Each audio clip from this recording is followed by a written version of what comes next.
Jin-Ho Kim stumbled into his apartment and kicked off his shoes. His head hurt. Numbers and equations still swam before his eyes after 12 hours in the lab. The light in the hallway flickered as it always did. He didn't bother to fix it. He didn't bother to fix anything anymore. Home sweet home, he muttered to the empty rooms. His apartment was a mess. Dirty dishes filled the sink. Books and papers covered every surface. Dust gathered in corners. Jin-Ho hadn't cleaned in weeks, maybe months. He couldn't remember.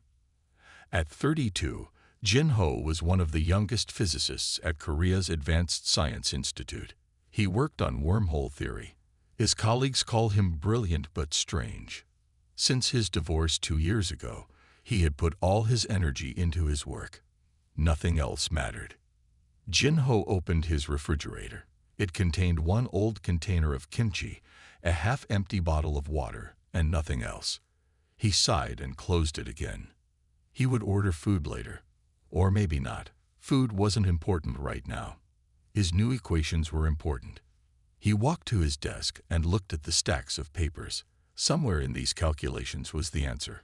A way to fold space. A way to create a path between distant points. If he could solve it, it would change everything. But the solution kept slipping away.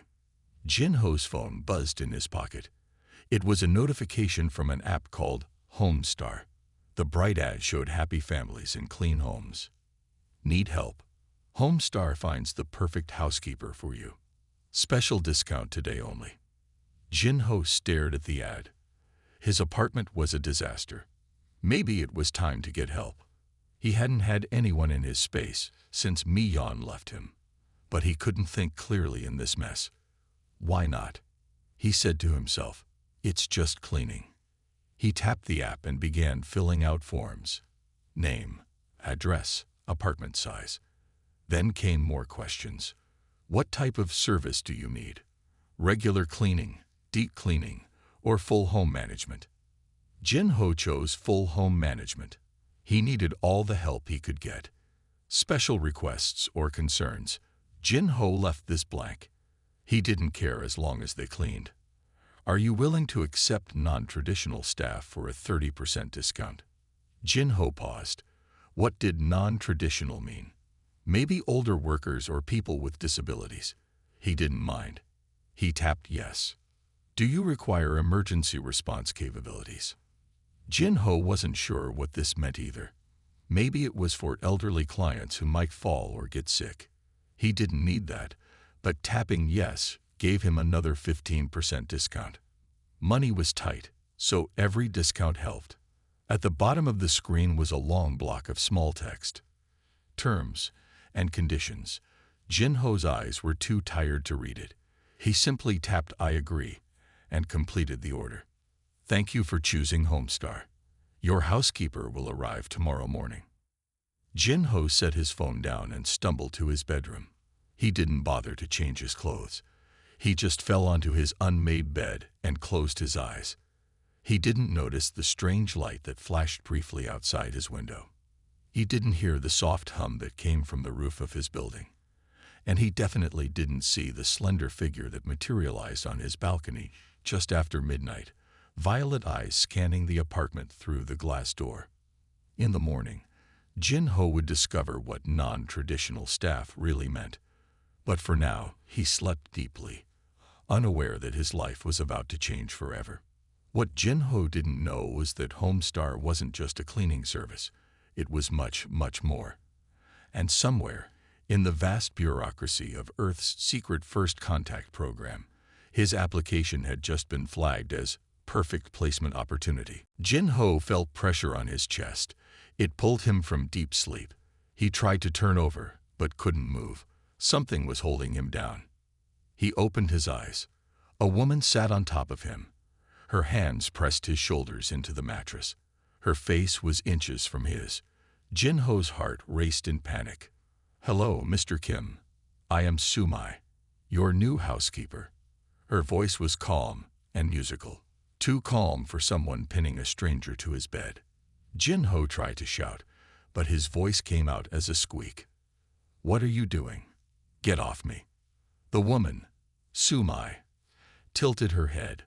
Her eyes were the strangest color Jin-Ho had ever seen, a deep purple like violets. Her skin had a faint silver glow in the morning light.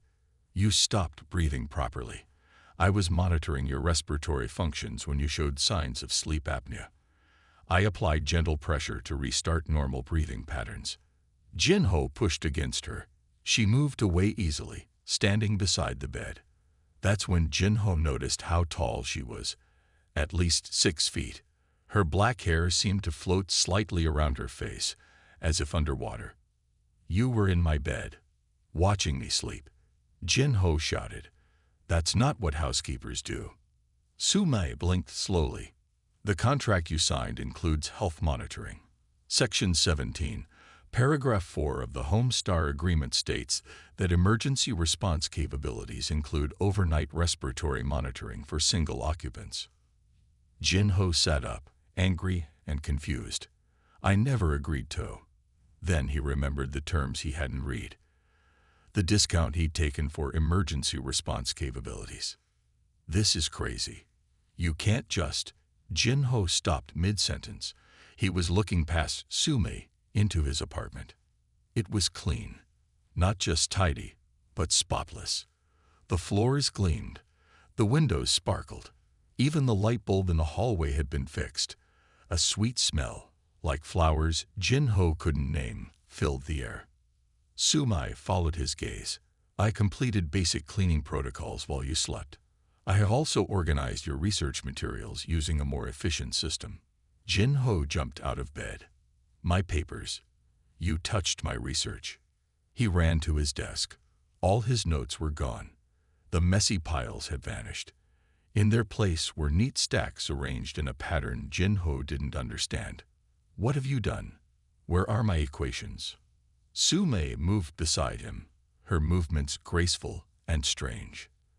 Your work on multi-dimensional folding theory has been organized by mathematical approach rather than chronological development. The new arrangement reveals patterns in your research that were previously obscured. Jin-Ho stared at her. How did she know what his research was about? And how did she understand it well enough to reorganize it? Who are you? Really? Jin-Ho asked, backing away. Sumai smiled. It was a perfect smile. Too perfect. As I said, I am Sumai, your housekeeper. Homestar matched me to you based on compatibility algorithms. Jin-Ho noticed something else strange. Sumai wore a simple gray uniform with the Homestar logo, but no shoes. Her feet were slightly webbed between the toes. What's wrong with your feet? He asked. Sumai looked down. For the first time, she seemed uncomfortable. An unusual genetic trait, nothing to concern yourself with. Jin-Ho's scientist mind was putting pieces together. The strange eyes, the floating hair, the webbed feet, the impossible understanding of complex physics. You're not human, are you? The words came out before Jin-Ho could stop them. Sumai's smile disappeared. She stood very still, watching him with those violet eyes. Then she sighed, a sound like gentle waves. I believe it's time for a more complete introduction, Mr. Kim. But first, would you like breakfast? I find humans are more receptive to new information when properly fed. Jin-Ho sat at his kitchen table, clutching a cup of coffee. It was the best coffee he had ever tasted, though he couldn't figure out what made it special. Sumai stood across from him, perfectly still. Too still. No human could stand that still. Are you going to explain? Jin-Ho asked. Sumai nodded once. Yes, but first, I need your promise that you will hear me fully before you react. Jin-Ho laughed without humor. What choice do I have? You have many choices, Mr. Kim. You could call the police. You could run away. You could pretend this is all a dream. Sumai tilted her head, but none of those would be the best choice for either of us. Jin-Ho sipped his coffee. Fine. I'd promise to listen. Sumai took a deep breath. My full name is Sumaital. I am not from Earth. I come from a world called Talos, which orbited a star you would call HT 209,458, about 150 light-years from here. Jin-Ho nearly dropped his cup. You're saying you're an alien? Yes, though I prefer the term non-terrestrial refugee. Jin-Ho started to laugh, then stopped when Suma's expression didn't change. Prove it, he said simply. Without a word, Sumai picked up a spoon from the table. She held it between her palms. When she opened her hands again, the spoon had bent into a perfect spiral. Metal manipulation is a basic skill taught to Telosian children, she explained. Our bodies evolved under intense ocean pressure. On Earth, our strength is enhanced. Jin-Ho stared at the twisted spoon. That could be a magic trick. Sumai nodded. True. Perhaps this will be more convincing. She recited a complex equation from Jin-Ho's latest research paper, word for word, number for number. Then she pointed out an error in the math that Jin-Ho had missed. How did you? Telosians have perfect memory. We see information once and remember it forever. I read your papers while you slept. Jin-Ho felt dizzy. Why are you here? On Earth. In my apartment. Soon his eyes grew sad. Talos was destroyed when our sun began to collapse. Some of us escaped. Earth's governments made contact with us 5 years ago. They have been quietly settling compatible aliens on your planet through special programs. And Homestar is one of these programs. Yes, it matches non-terrestrials with humans who might benefit from our unique abilities. You needed help. I needed a home and purpose. Jin-Ho thought about all the science fiction movies where aliens invaded Earth. This wasn't anything like those stories. Why me specifically? Suma's expression brightened. That is the interesting part. Before Talos was destroyed, I was a navigation engineer. My work involved creating travel paths through space-time. Your research on wormhole physics is remarkably similar to Telosian transportation technology. Jin-Ho felt his heart race. You're saying your people actually built working wormholes? Not exactly, but we were close. Sumi's voice grew eager. Your approach has elements our scientists never considered, and my knowledge could help solve problems you're struggling with. Jin-Ho suddenly realized why his papers had been reorganized in that strange pattern. The new arrangement of my research shows connections between concepts you hadn't linked before. Sumai finished. Yes. Jin-Ho stood up and paced the room. This is crazy. Completely crazy. I understand this is difficult to accept, Sumai said. But there is one more thing you should know. She handed him his phone, open to the Homestar app, and the contract he had signed. This agreement is binding under both Earth and Galactic Confederation law. I am legally your housekeeper for the next 12 months. Jin-Ho read the fine print he had ignored last night. There it was in clear language. Non-terrestrial staff placements are guaranteed for 1 Earth year minimum. He looked up at Sumai, at her violet eyes, her slightly floating hair, her silver-tinted skin. So I'm stuck with an alien housekeeper who watches me sleep and reorganizes my physics research. Sumai smiled, and makes excellent coffee. Jin-Ho couldn't help but smile back. That's true. The coffee is amazing. 1 week had passed since Sumai revealed her true identity. Jin-Ho still found it hard to believe he was living with an alien. Yet each day brought new proof. Sumai could hold her breath for over an hour. She ate strange blue tablets instead of regular food. And most amazingly, she understood complex physics as easily as Jin-Ho understood basic math. Do not go into my room when I'm sleeping, Jin-Ho said over breakfast. It was the 5th time he had made this rule. Sumai nodded. Unless you show signs of breathing distress. No, not even then. That would violate my care protocols. Jin-Ho sighed. Fine, you can check on me, but no sitting on my chest. Just knock on the door or something.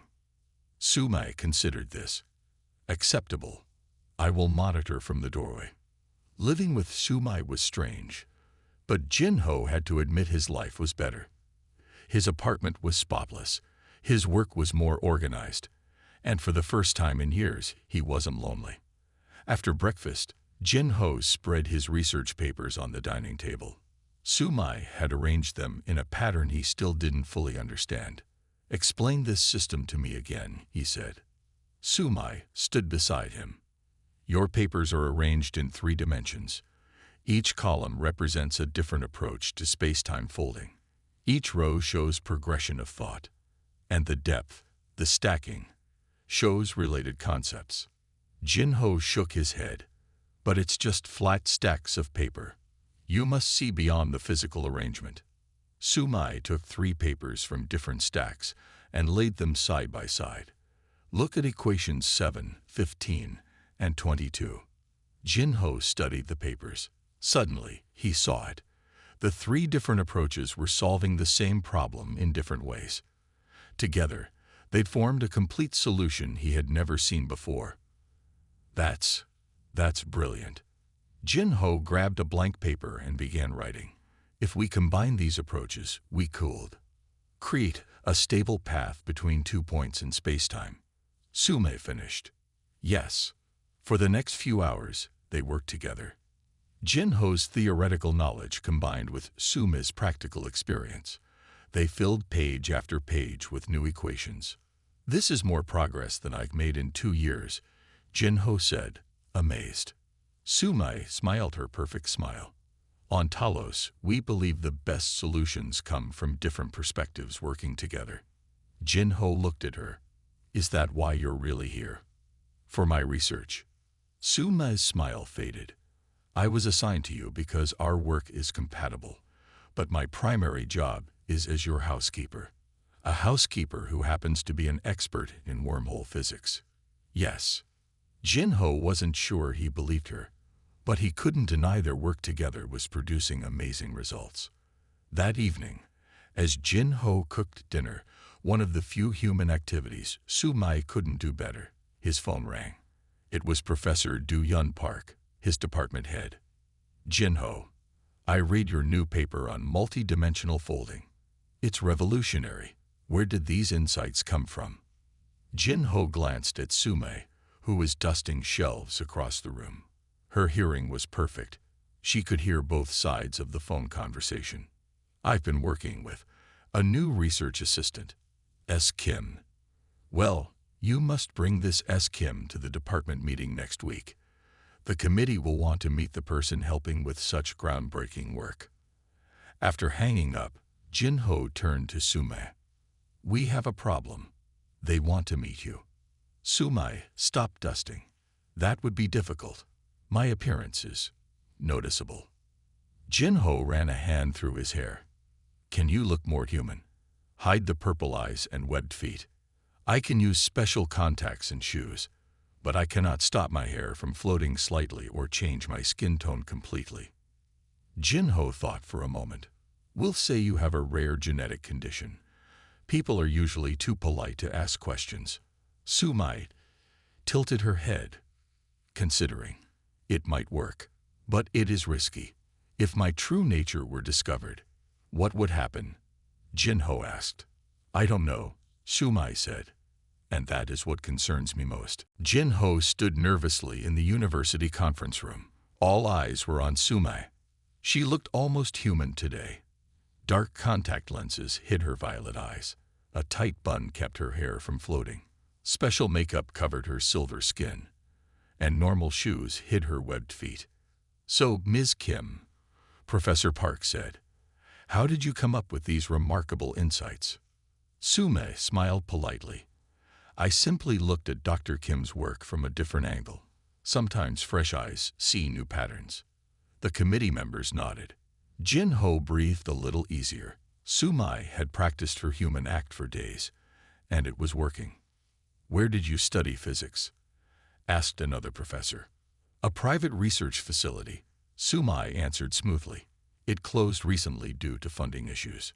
Jin-Ho was impressed by how easily Sumai told these half-truths. Not exactly lies, but not the whole truth either. The questions continued for an hour. Each time, Sumai answered perfectly. The committee was clearly impressed.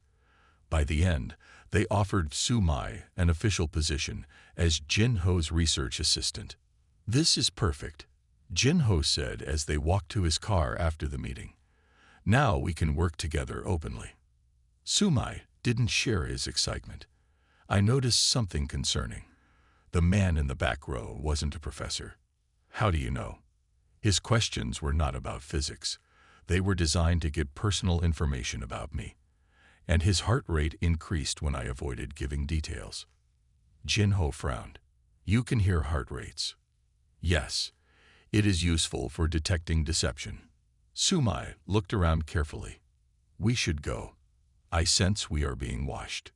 Jin Ho didn't see anyone, but he trusted Su Mai's instincts. They drove home in silence. That evening, as Jin Ho worked at his computer, he looked up information about the department committee. He found photos of every member, but one face was missing. The man from the back row. "Su Mi," he called. "You were right. That man wasn't part of the committee." Su Mai came to look at the screen. As I suspected, Jin Ho felt a chill. "Who do you think he was?" "Your government has agencies that monitor non-terrestrial activities.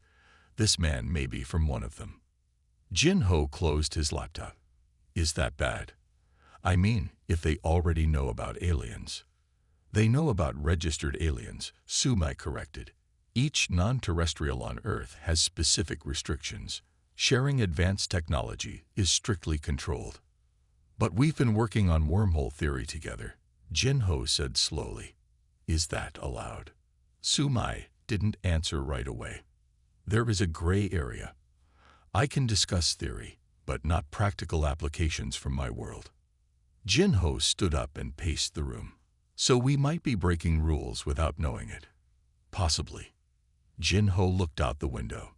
A black car was parked across the street. It hadn't been there yesterday. "Su Mai, there's a car watching the building." Su Mai joined him at the window. Her body tensed. "We have a problem. My sensors detect surveillance equipment in that vehicle." "Sensors? What sensors?" Su Mai touched her temple. "Telosians have natural abilities to detect electronic signals. The car contains listening devices pointed at your apartment." Jin Ho's heart raced. "What do we do?" "For now, nothing. We act normal. But we must be careful what we say." Su Mi's voice dropped to a whisper. "And we should prepare for the possibility that they might come for me." "Come for you? What does that mean?" Su Mi's eyes, now back to their natural violet without the contacts, looked sad. "Some humans fear what they don't understand, and some would do anything to gain advanced alien technology." Jin Ho remembered all the science fiction movies where the government captured aliens for study. The thought of Su Mai in a lab made him feel sick. "I won't let them take you," he said firmly. Su Mai gave him a small smile. "The fact that you care is unexpected. Thank you." Jin Ho realized with surprise that he meant it. In just a few weeks, Su Mai had become important to him. More than just a housekeeper. More than a research partner. He would protect her, whatever it took. Jin Ho was giving an important presentation at the university. 50 scientists watched as he explained his latest findings on wormhole theory. He didn't mention that many of the ideas came from Su Mai. The multi-dimensional approach allows for stable connections between distant points, Jin Ho explained, pointing to complex equations on the screen. Professor Park beamed with pride. The university's physics department had never received so much attention.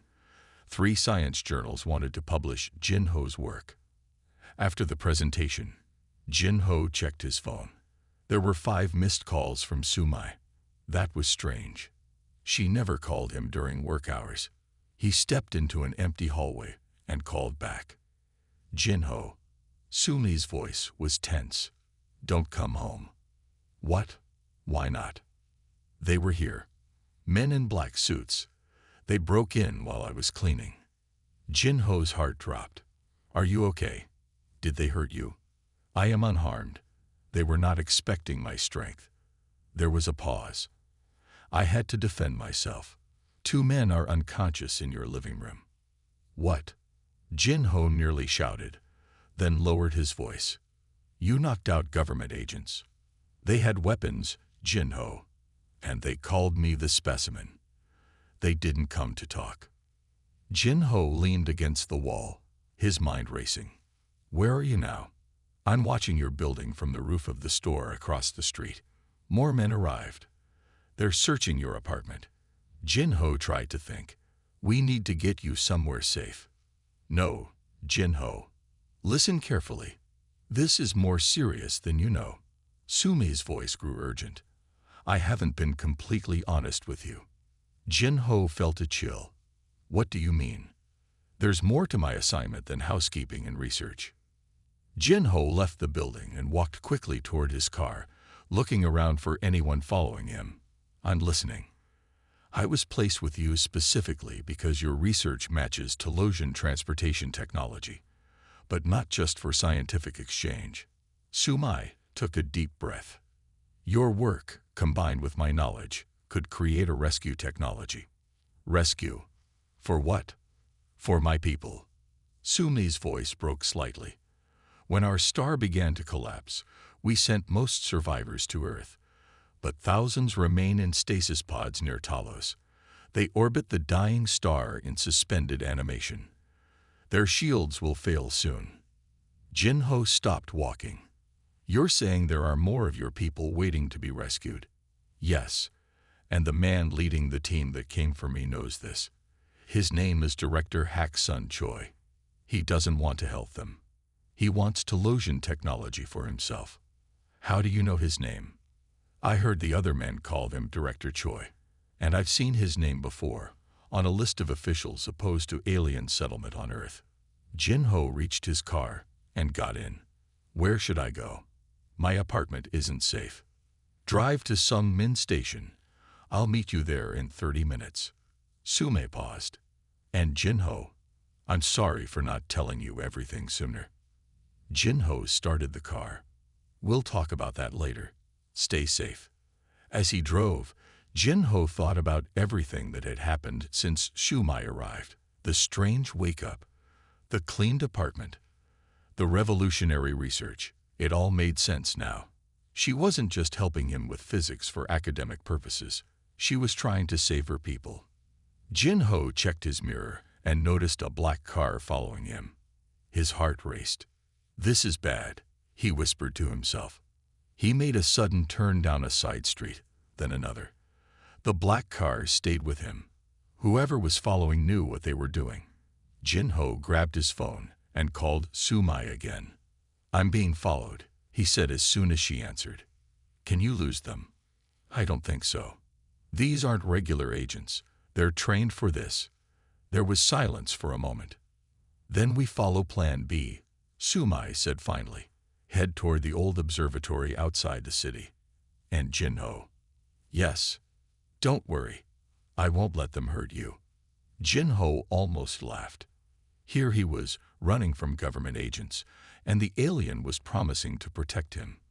I'll see you there, he said, and pressed the gas pedal harder. Jin-Ho drove fast on the winding road to the old observatory. Night was falling. The black cars still followed him, but stayed a few hundred meters back. What do they want with us? Jin-Ho wondered aloud. His phone rang. It wasn't Sumi's number. The screen said, unknown caller. Jin-Ho hesitated, then answered. Hello, Dr. Kim. The man's voice was cold and smooth. This is Director Hak-Sun Choi. I believe you have something that belongs to the government. Jin-Ho's mouth went dry. I don't know what you're talking about. The alien, Dr. Kim. The one calling itself Sumi. It is government property, and you are interfering with national security. Jin-Ho gripped the steering wheel tighter. She's not an it, and she's not property. She's a refugee with rights. Choi laughed softly. How noble, but you don't understand what you're dealing with. These creatures aren't what they seem. They have an agenda. And what's your agenda, Director? Sumi told me you want her technology for yourself. There was a pause. Pull over, Dr. Kim. My men won't hurt you if you cooperate. This is your only warning." The call ended. Jin-Ho threw the phone onto the passenger seat. The black car was getting closer. Suddenly, something heavy landed on the roof of Jin-Ho's car. He nearly crashed in surprise. The roof dented inward. Jin-Ho yelled in fear. The passenger door flew open. Sumei dropped into the seat beside him. "Keep driving," she said calmly. Jin-Ho stared at her. "Did you just jump onto my car from where?" "The trees. I've been following your tracker." She pointed to his phone. "I installed an app while you were sleeping." "You what?" "Never mind." Jin-Ho focused on the road. "Choi just called me. He wants me to hand you over." Sumei nodded. "Expected. Take the next right turn. There's a dirt road that leads to the observatory's back entrance." Jin-Ho turned sharply. The car bounced on the rough road. The black car followed. "They're still behind us," Jin-Ho said. Sumei reached into a small bag she carried. She pulled out a strange metal device the size of her palm. "What is that?" "A signal disruptor. Telosian technology." Sumei pressed it to the dashboard. It's stuck there, glowing blue. "It will confuse their tracking systems and vehicle electronics." The black car behind them suddenly swerved and stopped. Jin-Ho watched in his mirror as the agents got out, looking confused at their dead car. It worked. Jin-Ho laughed in relief. "Temporarily," Sumei warned. "We have perhaps 20 minutes before they find us again." They reached the old observatory. It had been closed for years. The main building was circular with a large dome on top. Jin-Ho parked behind some trees, and they hurried inside through a broken door. The observatory was dusty and dark. Moonlight came through the dome's open slit. Sumei led Jin-Ho up a narrow staircase to the main telescope room. "We'll be safe here for now," she said, "but we need help." Jin-Ho sat on an old chair. "Who can help us?" "The government is after us." Sumei looked at him. "There is one person. Your ex-wife." Jin-Ho stood up in shock. "Mi-yeon, are you crazy? We haven't spoken in 2 years." "Jae-yeon Lee. She works for the National Intelligence Service now." Jin-Ho stared at Sumei. "How do you know her real name?" "I always called her Mi-yeon. I researched everyone connected to you before accepting this assignment." Sumei's eyes were serious. "Her position gives her access and authority we need." Jin-Ho shook his head. "She won't help us. Our divorce wasn't friendly." "She will help when she learns what's at stake." Sumei touched Jin-Ho's arm gently. "The fate of thousands of my people, and possibly the future of humanity too." "What do you mean, the future of humanity?" Sumei looked up at the stars visible through the dome. "The disaster that destroyed Talos. The same fate awaits Earth's sun. Not soon. You have centuries. But the data we gathered could help humanity prepare." Sumei's voice was quiet. "My people could help yours survive."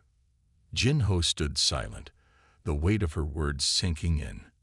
Then he took out his phone. "I'll call her, but I can't promise anything." As he dialed, Jin-Ho wondered how his life had changed so completely in just a few weeks. From lonely physicist to fugitive helping an alien rescue mission. All because his new housekeeper had been on top of him when he woke up that morning. "You haven't changed, Jin-Ho. Still causing problems." Jae-yeon stood in the doorway of the observatory, her face serious but her eyes soft. She wore a dark suit and carried a small bag. Jin-Ho shifted uncomfortably. "Thanks for coming. I almost didn't." Jae-yeon stepped inside, her eyes fixed on Sumei. "So you're the alien everyone is looking for." Sumei bowed slightly. "Thank you for helping us, Agent Lee. I haven't decided to help you yet." Jae-yeon set her bag on a dusty table. "I need to know everything first." For the next hour, Sumei explained her mission. The dying star, the Telosians in stasis, the technology they needed to create. Jin-Ho added details about Director Choi and the agents who had chased them. Jae-yeon listened without interrupting. When they finished, she sighed deeply. Choi is dangerous. He runs a secret division that answers to no one. He believes aliens should be studied, not helped. She looked at Jin-ho. But helping you means risking my career, maybe my life. Jin-ho met her gaze. I wouldn't ask if it wasn't important. Jae-yun smiled slightly. That's what you said when you wanted me to proofread your doctoral thesis. She turned to Sumai. How long do your people have? Sumai's face grew sad. The stasis pods orbit our dying star. Their shields will fail in approximately 3 Earth days. 3 days? Jin-ho stood up in shock. You never said it was so soon. I didn't want to pressure you, Sumai said quietly. Jae-yun opened her bag and took out a laptop. 3 days to save thousands of lives. We better get started. Jin-ho felt a rush of gratitude. Thank you. Don't thank me yet. Jae-yun opened the laptop. I brought your research files and notes from your apartment. I also have this. She pulled out a small metal cylinder with strange markings. Sumai gasped. A Telosian data core. Where did you get this? Confiscated from Choi's office. I thought it might be important. Jae-yun handed it to Sumai. Now, can you build what you need here? Sumai examined the old observatory equipment. With modifications, yes. The telescope can be converted to focus the signal. They worked through the night. Jae-yun stood guard while Jin-ho and Sumai combined human and Telosian science. The data core contained vital information that completed Jin-ho's theories. As dawn approached, Jin-ho stared at the final equation on his laptop screen. This can't be right, he muttered. According to this, we're not creating a wormhole. We're creating a time bubble. Sumai finished. Yes. Jin-ho looked up at her. You never told me the stasis pods are experiencing temporal dilation. Sumai nodded. The collapse of our star created a time distortion. For my people in the pods, only days have passed, but they have only hours of subjective time left. Jin-ho suddenly understood. That's why it's so urgent, and why you've been pushing so hard. Sumai's violet eyes filled with tears. There's one more thing I haven't told you. Her voice shook. My daughter is in one of those pods. Jin-ho stared at her in shock. Your daughter. Her name is Hansol. She's 7 years old. Sumai showed Jin-ho a small hologram from her pocket. It showed a smiling girl with the same violet eyes as Sumai. We were separated during the evacuation. I promised I would find a way to save her. Jin-ho felt his chest tighten. All this time, Sumai had been working to save her child. He looked at the equation again with new determination. We'll get her back, he promised.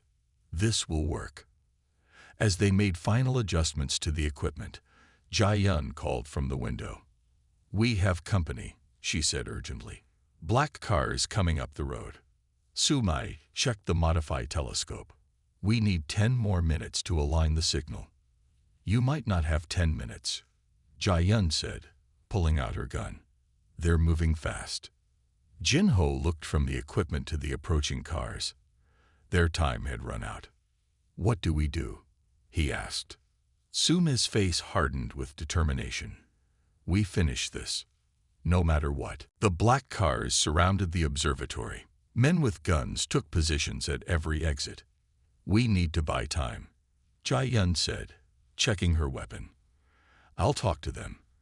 I still have my badge. Jin-ho grabbed her arm. It's too dangerous. Jae-yun smiled sadly. We divorced because you always tried to protect me instead of letting me do my job. She gently removed his hand. Keep working. Save those people. She walked outside with her hands up. Jin-ho and Sumai watched through the window as she approached the agents, showing her ID. 7 more minutes, Sumai said, adjusting the telescope. Jin-ho typed furiously on his laptop, fine-tuning the equations. The power isn't stable. We need more energy. Outside, they could see Jae-yun arguing with the agents. Then a tall man in a black suit stepped out of the main car. Director Choi. 5 minutes, Sumai said.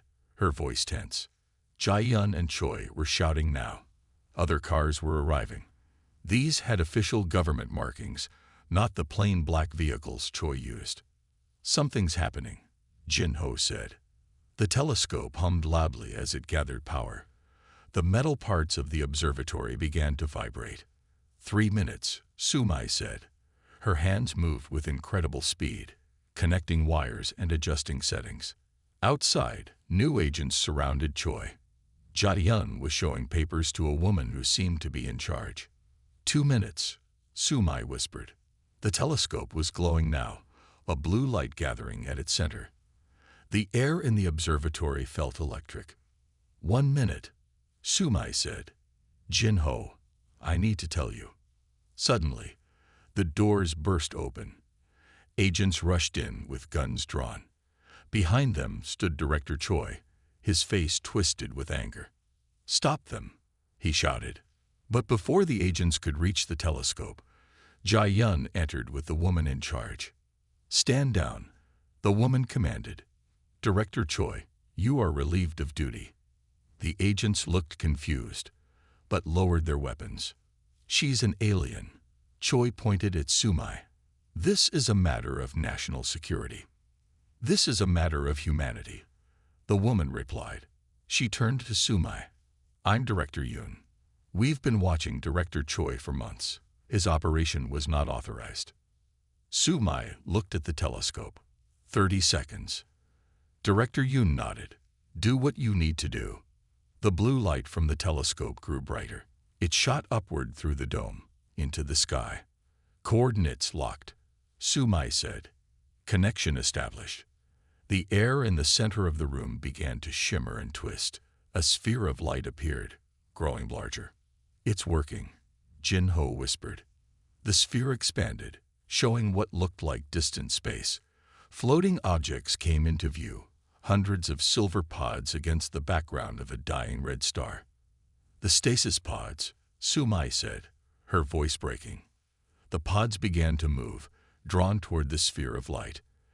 As they entered, they appeared in the observatory, small at first, then growing to full size as they fully materialized. "It worked," Jin-ho shouted. The first pod opened. A Telosian stepped out, looking around in confusion. Then another pod opened, and another. Sumai stood frozen, her eyes searching the arriving pods. Finally, a small pod appeared. It opened slowly. Inside was a young girl with violet eyes and floating hair. "Hansol," Sumai whispered. The girl looked around confused. Then she saw Sumai. "Mother," she cried, running into Sumai's arms. Sumai held her daughter tightly, tears streaming down her face. Jin-ho watched, his own eyes wet with tears. In the end, over 3,000 Telosians were rescued. The event made worldwide news. Earth governments had to acknowledge the existence of aliens among them. Jin-ho became famous as the human who helped bridge two civilization sciences. Universities and research labs fought to hire him. But none of that mattered as much as what happened 3 months later. Jin-ho woke up feeling pressure on his chest. He opened his eyes to find Sumai looking down at him. "Not this again," he groaned. Sumai smiled. "I brought someone to meet you properly." She moved aside, revealing Hansol hovering beside the bed, her violet eyes curious. "Are you going to teach me earth science?" the girl asked. "Mother says you're very smart for a human." Jin-ho laughed. "I'd be happy to." As he got up to make breakfast for the three of them, Jin-ho realized he had found something he never expected from his alien housekeeper, a family. The end.